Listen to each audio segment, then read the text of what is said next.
Oke, gue pengen cerita ke kalian. Jangan pernah ke pulau ini serius. Gue percaya gak sih kalau ada segerombolan orang yang balik dari liburan justru jiwanya gak ikut pulang gitu.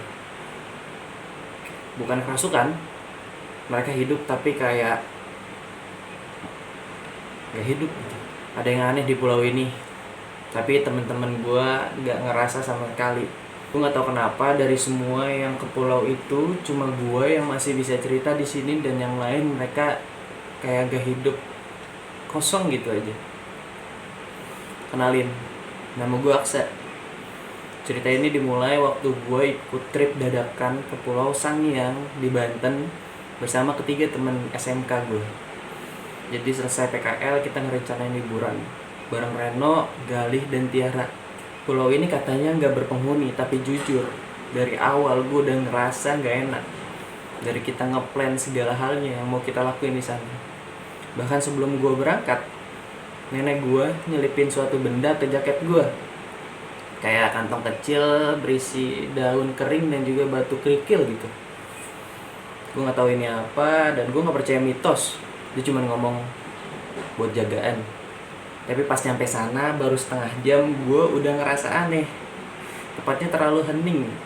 Bahkan suara angin kayak nggak masuk akal aja.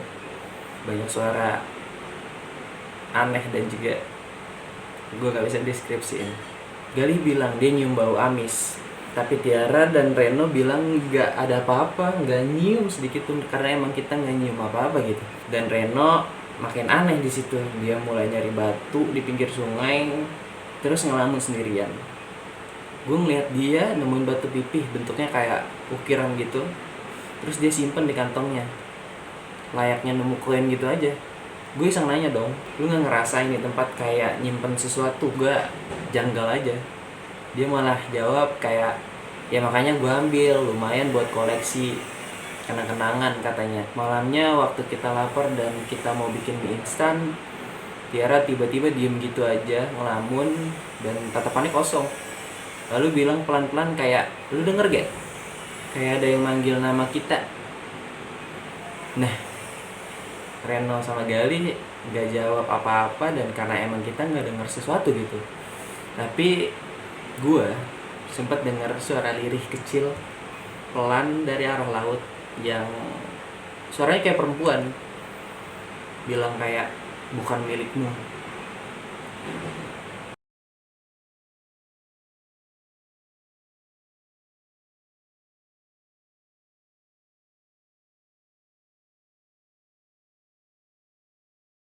Gue doang yang ngerasa, yang lain kayak nggak sadar gitu. Gue tahu ini aneh, tapi lo pernah gak sih kayak satu-satunya yang sadar akan satu kejadian terus sementara yang lain kayak hipnotis gitu aja. Malam itu Tiara ngerasa nggak enak badan, dia bilang kepalanya berat, perutnya dingin. Tapi waktu gue ajak balik ke tenda, Reno malah bilang tapi bukan dengan suaranya, biarlah kan udah malam, jangan ganggu yang lama.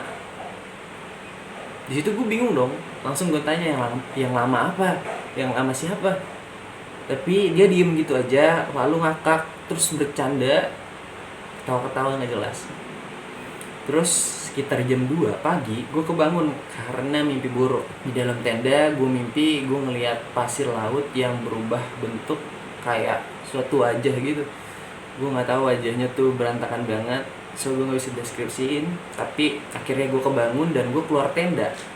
Gue ngeliat Reno nggak ada di dalam tenda, bahkan di luar tenda.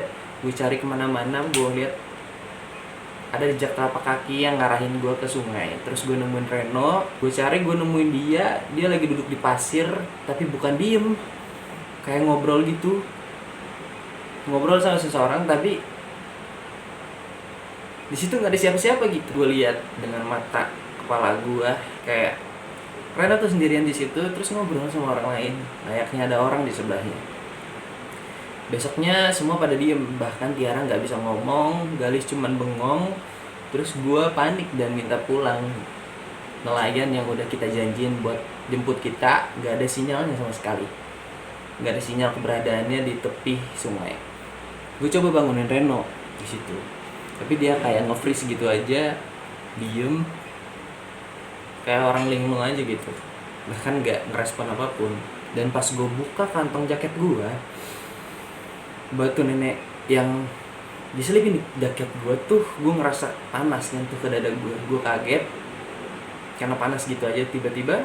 Tapi waktu gue pegang Reno, dia tiba-tiba sadar gitu, terus dia bilang, "Aksa," kayak orang linglung, kayak habis dibawa kemana tahu. "Lu bawa sesuatu ya?" Dia bilang gitu. "Lu udah ganggu yang tidur." Lalu dia pingsan gitu aja. Gue bingung di situ gue harus apa, dan kayak gue ngelihat fisiknya tapi jiwanya nggak ada di situ gitu. Kayak gue berkomunikasi dengan hal-hal lain di luar nalar. Dan waktu gue nengok ke laut, pasirnya kayak berdenyut, kayak hentakan-hentakan nafas. Dan gue rasa pulau ini nggak cuman suatu tempat wisata, tapi tempatnya makhluk-makhluk halus atau aneh.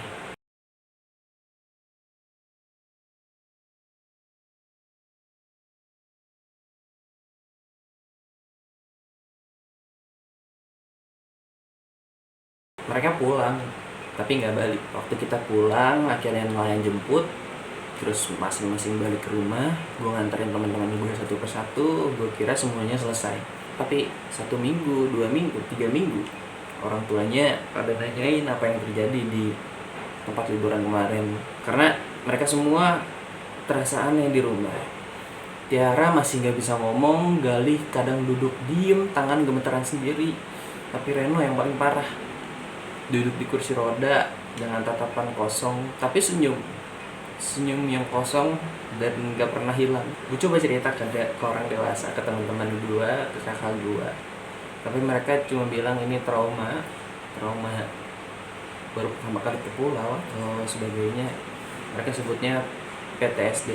Sampai suatu malam gue mimpi yang sama kayak di pulau itu. Pasir berubah jadi wajah yang gue udah bilang itu hancur banget tapi menyerupai wajah. Dan seorang bilang, "Kamu belum selesai." Itu persis gue denger di kuping gue. Paginya gue nemuin keris kakek gue yang baru aja meninggal, keris warisan keluarga kayaknya, dan retak gitu aja di dalam peti yang tersimpan di atas lemari bokap gue, keluarga gue. Waktu gue kasih lihat ke nenek, dan nenek gue juga udah berpulang, dia cuma bilang waktu itu penjaganya udah kembali tapi dia nggak sendirian. Gue tanya dong maksudnya apa, terus dia jawab, "Kalau kamu yang pulang berarti kamu yang ditinggali." Sejak itu gue mulai dengar suara di kamar gue, di kamar mandi, di mimpi gue bahkan. Bukan halusinasi, karena kadang pasirnya tuh muncul di lantai kamar gue, di sebelah tempat tidur gue, karena tidur gue kan lesehan. Setiap kali gue bangun, ada suara tapak jejak kaki dari arah jendela menuju tempat gue tidur. Terus berbisik, "Kamu belum selesai." Gue ngerti artinya apa. Gue Aksa, thank you udah dengerin.